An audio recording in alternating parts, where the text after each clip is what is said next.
이상한 나라의 앨리스, 토끼 잘못 따라갔다가 별의별 일을 다 겪는 이야기죠. 이 이상한 나라에서도 특히나 이상한 존재가 있습니다. 바로 모자장수. 이 캐릭터는 정말 행동 하나하나가 범상치 않아요. 질문에 엉뚱한 대답을 하거나 웃다가 갑자기 정색하거나 의미 없이 찻잔을 계속 바꾸는 등 어딘가 비정상적이고 기괴한 행동을 합니다. 그런데 여기서 하필 그가 모자장수인 데는 시대적인 이유가 있어요. 바로 수은 때문입니다.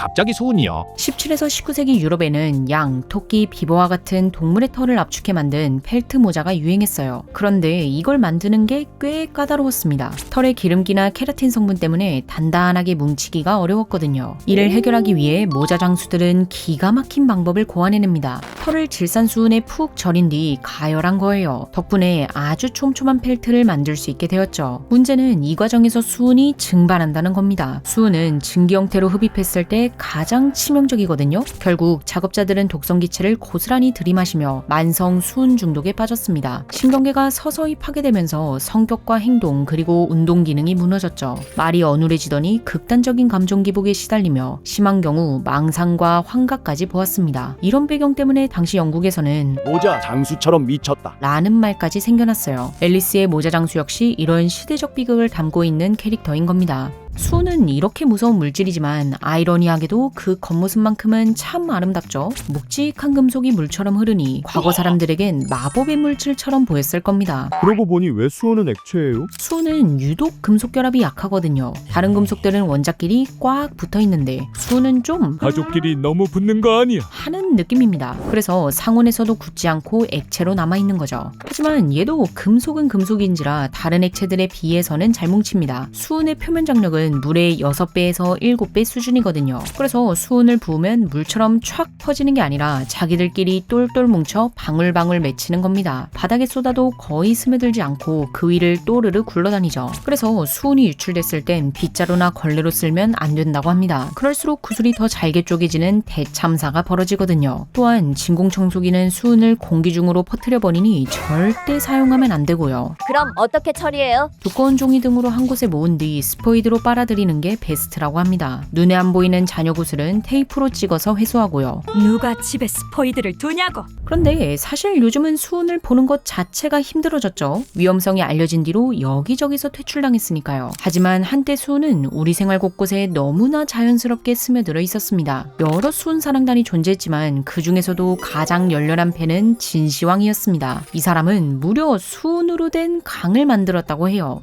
네 사마천의 사기를 보면 진시황릉의 내부에 수은으로 된 강이 존재한다 라는 기록이 있거든요. 에이 과장이겠지 네, 다들 그렇게 생각했었습니다. 그런데 1980년대에 주변 토양을 조사해봤더니 진짜로 수은 농도가 비정상적으로 높게 나온 거예요. 2020년 연구에서도 마찬가지였고요.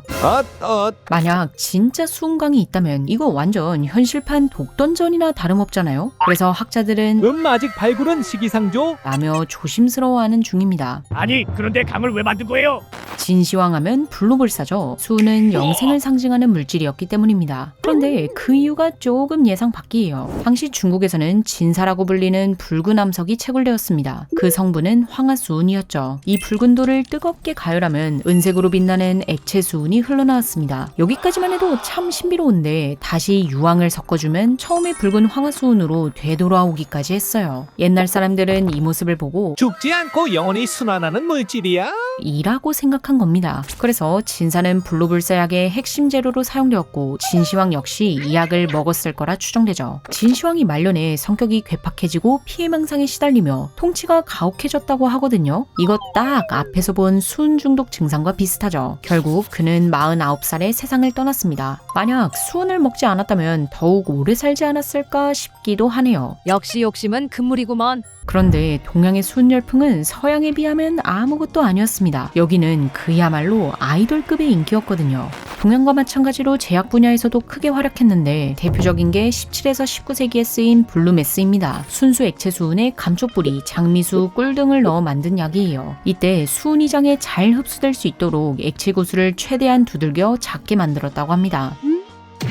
그리고 이 약을 즐겨 먹었다고 알려진 인물이 바로 에이브러햄 링컨이에요. 대통령이 되기 전 그는 우울감, 변비, 두통 등을 줄이기 위해 블루메스를 몇 년간 복용했다고 합니다. 당시 기록을 보면 전형적인 수은 중독 증상을 보이기도 하죠. 하지만 어느 순간 이 약이 나를 망치는 것 같다. 라는 생각이 들어 약을 끊었다고 합니다. 만약 링컨이 블루메스를 계속 먹었다면 미국의 역사가 크게 바뀌었을 수도 있겠네요. 어우, 다행이네. 그런데 사실 이 블루메스보다도 더욱 무서운 약이 있었습니다. 바로 티딩 파우더예요. 아기의 치아가 나는 수개월 동안 꾸준히 먹였던 약입니다. 티딩 파우더에는 칼로멜이라는 성분이 26% 정도 들어있었는데 이게 바로 염화제일 수은이었습니다. 왜 부작용이 없었어요? 이 약을 먹은 아이들은 핑크병을 앓았어요. 손발이 핑크색으로 변하며 피부가 벗겨지기 시작해 이런 이름이 붙었죠. 여기에 더해 침과 땀을 많이 흘리며 체중이 감소하는 등 여러 수은 중독의 증상이 동반되었고요. 그런데도 왜 금지를 안 한 거예요? 이게 참 다행이라고 해야 할지 모든 아이가 핑크병에 걸리는 건 아니었거든요. 수은에 특히 예민한 아이들에게서 증상이 두드러졌다고 합니다. 그러니 내가 약한 탓이야. 하고 일부 부작용 정도로 치부해버린 거죠. 티딩 파우더가 등장한 게 1820년대쯤인데 수은 성분이 제거된 건 1954년 무렵이라고 합니다. 100년도 넘게 사용했네. 하지만 수은을 가장 반긴 건 산업계였어요. 실제로 눈에 띄게 유용하기도 했고요. 사진 현상부터 진공관, 온도계, 전자스위치까지 안 쓰이는 곳이 없었습니다. 그리고 때로는 수은의 물리적 특성이 아니라 강력한 독성을 활용한 사례도 있어요.